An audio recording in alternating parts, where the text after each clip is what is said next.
John McClane is back and he has a splitting headache. And what's worse, he's stuck playing a deadly game of Simon Says around the city of New York in this third installment of the Die Hard series, which many see as a return to form. Bruce Willis once again returns as rugged cop John McClane, where the brother of Hans Gruber, Simon, played by Jeremy Irons, is out for revenge while committing his own evil acts of terrorism in order to get financial gain. It's up to McClane and civilian caught up in the action, Zeus, played memorably by Samuel L. Jackson, to save the day and to put a stop to Simon's reign of terror. Well, Simon Says, let's look into 10 things that you didn't know about Die Hard with a Vengeance. The third Die Hard movie, of which some even consider to be the best. Or at least up there with the first movie. So, let's check it out.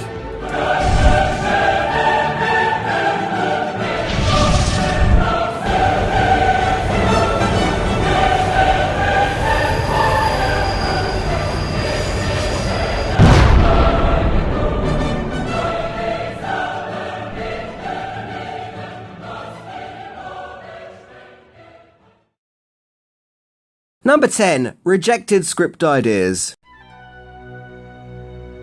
So we all know Die Hard came out in 1988 and was a huge surprise hit, making lots of money, also making it the 7th highest grossing movie of that year. Die Hard 2 came out 2 years later in 1990 and made even more money and broke records. However, unlike the first movie, its reception was lukewarm, and at this stage Bruce Willis had started to become weary of playing John McClane. However, in the following years, several potential Die Hard 3 scripts would be circulating, but many of them were rejected by Bruce Willis himself, who felt that a lot of these scripts were just too similar to other run-of-the-mill action movies that were coming out at that time, of which themselves were inspired by the first Die Hard movie. According to Wikipedia, one of these potential scripts was called Troubleshooter, which would see the John McClane character on a Caribbean cruise where, yep, you guessed it, he would have ended up fighting terrorists.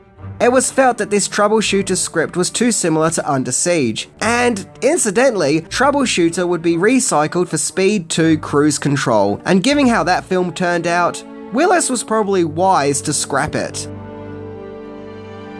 Number 9. What would become Die Hard with a Vengeance started as a Brandon Lee vehicle.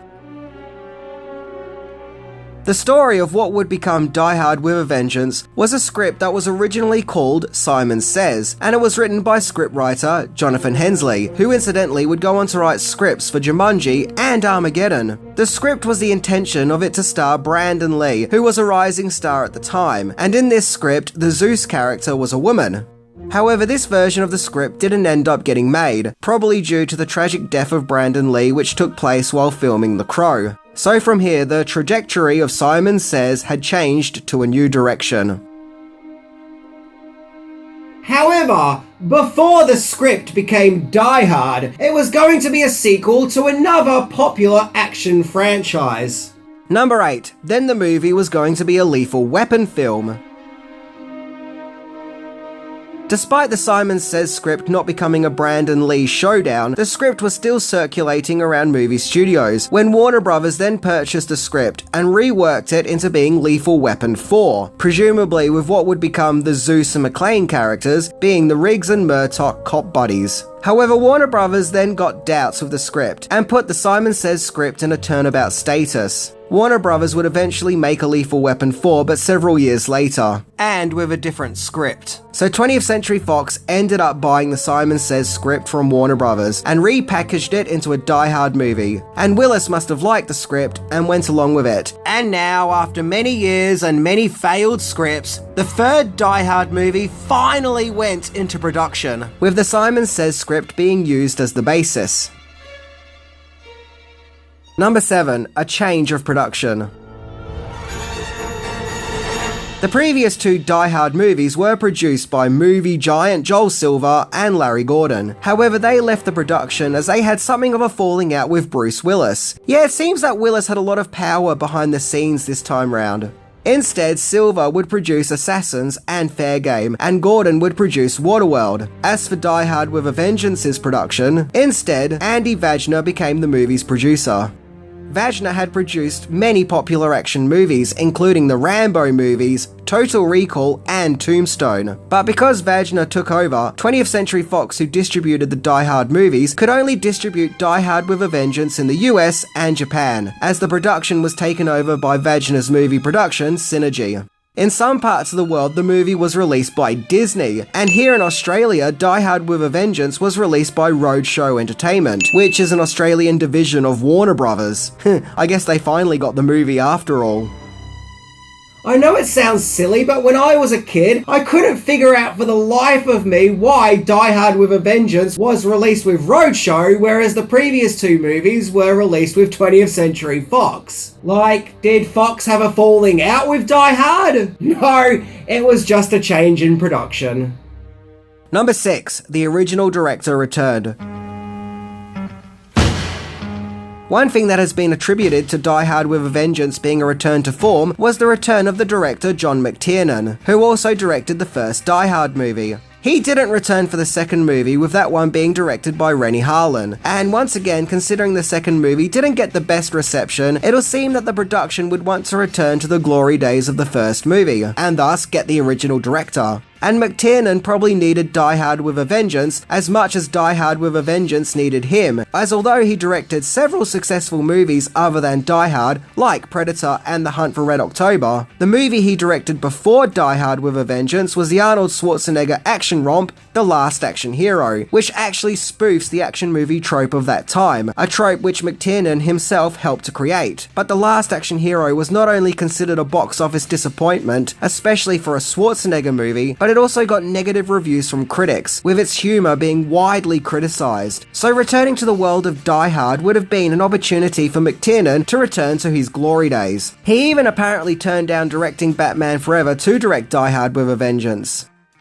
When Die Hard with a Vengeance came out, I was actually confused as to why it didn't have 3 in the title, but instead was given an extension title of Die Hard with a Vengeance. Not to mention the fact that this entry isn't like the previous 2 movies, both of which had a set formula, that being it's Christmas time and John McClane is thrusted into a terrorist crisis situation in a confined location, where he must go on a one-man war to save the day. Die Hard with a Vengeance, on the other hand, is more like a cop buddy movie, which takes place all over New York City and there is no Christmas. At the time, this made me wonder if this was more like a spin-off than a straight-up sequel. Well, to me it's kind of both. It can be seen as being more like a follow-up to the first movie, as it has ties to that film thanks to the main villain being the brother of Hans Gruber, as if the 2 movies are part of one big story, and it does ignore the second movie. A parallel sequel where if instead of following the reluctant hero caught in a siege formula, if instead the series went into a different direction of basing the events around the character. But it also does its own thing and has its own style. So with that, it could be seen as an alternative sequel to the first movie, which doesn't follow the trope of McClane being on a one-man war while being confined to a single location. So Die Hard with a Vengeance can be its own thing if you want it to be, and a sequel at the same time. Once again, seeing how Part 2 didn't get the best reviews at the time, it would make sense for the production to try and connect more with the first movie, which, as we all know, was widely embraced by critics and audiences. Interestingly, in the behind-the-scenes footage of Die Hard with a Vengeance, we can see during the filming, the movie went under the title of Die Hard NY. I'm curious to know if this was the movie's original title, or if it was a working title, or if because the production were filming in New York City. Number 5. Original casting for Zeus Carver. Okay, so Die Hard with a Vengeance takes a more cop buddy approach, where we are introduced to the character Zeus Carver, in which at first McClane and Carver seem to despise each other, but grow to respect one another when they start working as a team. The part is memorably played by Samuel L. Jackson, who generally makes Die Hard with a Vengeance that bit more awesome and memorable. However, the actor originally considered for the part was Lawrence Fishburne, and it's quite a complicated story. Okay, so the part of Zeus was originally written with Fishburne in mind, but he wanted more money to star in the movie, to which producer Andy Vajner was working on negotiations with Fishburne. But then Vajner attended the Cannes screening of Pulp Fiction to support Bruce Willis, who starred in that movie, and while watching Pulp Fiction, Vajner was really impressed with Samuel L. Jackson's performance of Jules, to which Vajner then offered Jackson the part of Zeus, and he accepted, which really upset Fishburne. And to add salt to his wounds, Fishburne was also offered the role of Jules in Pulp Fiction, but turned it down as he was advised to only accept leading roles. So yeah, you have these two wonderful movie role opportunities, and Fishburne didn't star in either, with Jackson taking both the roles. Regardless, Fishburne filed a lawsuit against Die Hard with a Vengeance, his production company, claiming that there was a verbal agreement that he would star in the movie, to which Fishburne eventually reached a settlement. Interestingly, there is actually a reference to Pulp Fiction in Die Hard with a Vengeance, when McClane tells Carver that he's been smoking cigarettes and watching Captain Kangaroo, which is the song lyrics from the song playing in the car radio in Pulp Fiction, when Bruce Willis's Butch character gets spotted by the Marcellus Wallace character. Number 4. Die Hard with a Vengeance got the writer in trouble with the law. So as mentioned, the script for Die Hard with a Vengeance was written by scriptwriter Jonathan Hensley, based on his original script Simon Says. Now if you can believe it, the idea of the story goes back to his childhood, when Hensley threw a rock at another little boy. He imagined just what would it be like if in their adult years, that boy that he threw a rock at was now seeking revenge by planting bombs around New York City. Despite being converted into a Die Hard movie, Hensley claimed that the film is still near identical to his original story, with the first hour being word for word minus some name changes. Despite the script of Die Hard with a Vengeance getting lots of praise, it also saw Hensley get into some hot water as he was arrested and detained by the FBI because of the scene he wrote which involved the heist at the Federal Reserve. They wanted to know just how on earth Hensley knew with great detail the layout of the place, where Hensley reminded them that the information of the Federal Reserve was made public in a New York Times article, which is where he got the information for his story.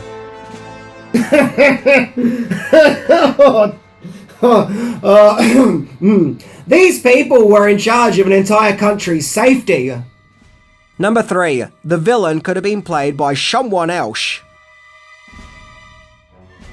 When it comes to playing the movie's big bad, the villainous and calculating Simon Gruber, director John McTiernan's original choice for the part was Sean Connery. After all, McTiernan had already worked with Connery on The Hunt for Red October and The Medicine Man, but Connery turned the gig down, as he didn't want to play a villain and found the character to be too despicable, so he would star in First Night instead, where Jeremy Irons was cast and does an excellent job. Unlike Alan Rickman, who was quite funny as Hans, this was a Gruber that more made your skin crawl.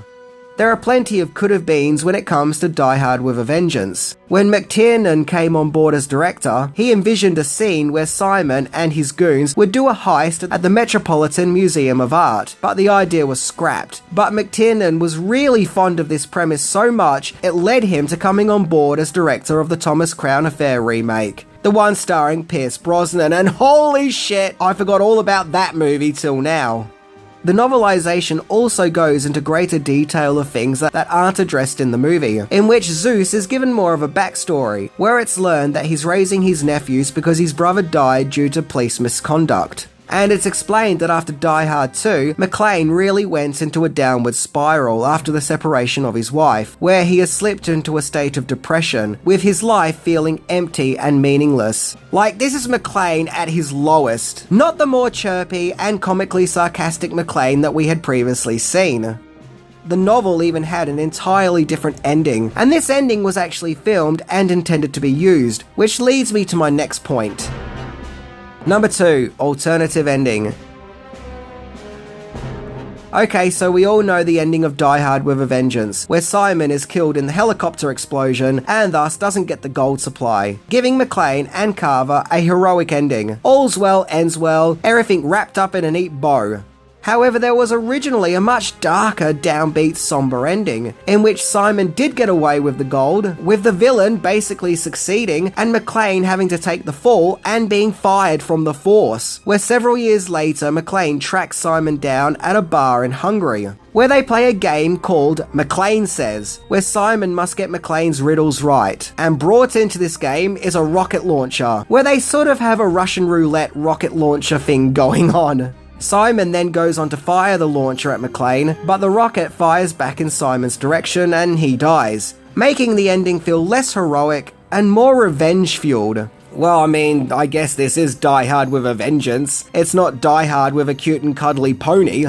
However, the higher-ups didn't like this ending, feeling that it made McClane look cruel and calculating. So it was scrapped, and instead more money had to be put into budget in order to film the new, more spectacular, happy upbeat ending.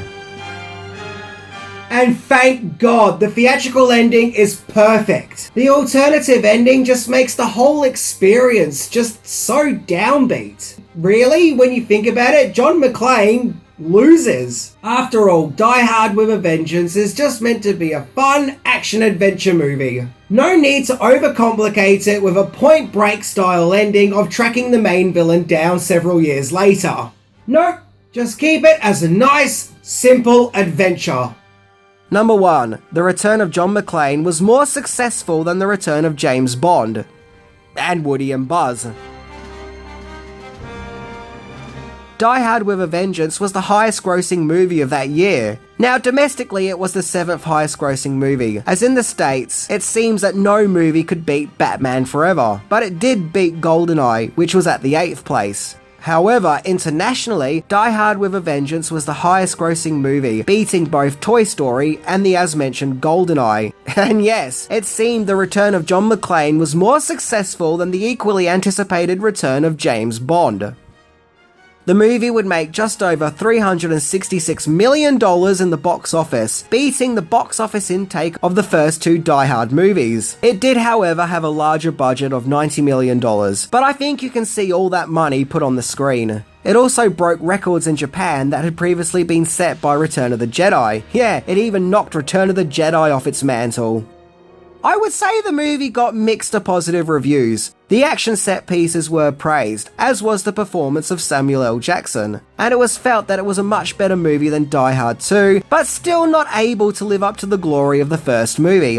One thing I kept seeing in the reviews were opinions that the movie didn't feel fresh, but I would argue that it was very fresh. After all, it takes the Die Hard premise and does something different with it. John McClane is no longer unwillingly put into a terrorist situation in a confined location at Christmas. Now the action revolves entirely around his existence, with the character now having the whole of New York City as his playground. This is totally unlike the previous 2 movies, so I find the claims of it not feeling fresh to be baffling. Die Hard with a Vengeance has also been remembered more favourably with the passing of time, with many agreeing that it's just as good as the first movie, with this movie and the first entry being the highlights of the franchise. And for good reason. Die Hard with a Vengeance is a fun, energetic, and often funny action romp. Also, in doing research for Die Hard with a Vengeance, I think the original premise was much more downbeat and somber, with a more depressed McClane, who was pretty much at the end of his policing career, who actually loses at the end of the movie.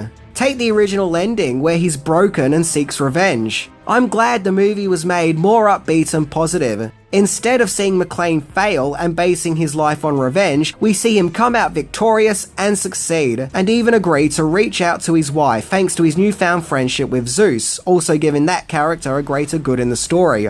I guess you could say McClane Reborn. One of these endings sees McClane wallow in failure, the other sees him come out in triumph, and I think that's the McClane we all want to see. One who goes against all odds and manages to conquer his hardships. So because of this, Die Hard with a Vengeance is actually a very positive movie, and is a welcomed return to one of cinema's greatest action heroes.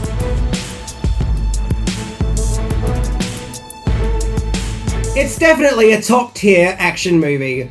Or should I say, a top McTiernan action movie. And I would say that Die Hard with a Vengeance does at least live up to the momentum of the first movie, and is without a doubt more engaging than the second one. Anyway, I'm Minty, and that was Die Hard, as in the franchise, not someone who died after taking a heap of Viagra.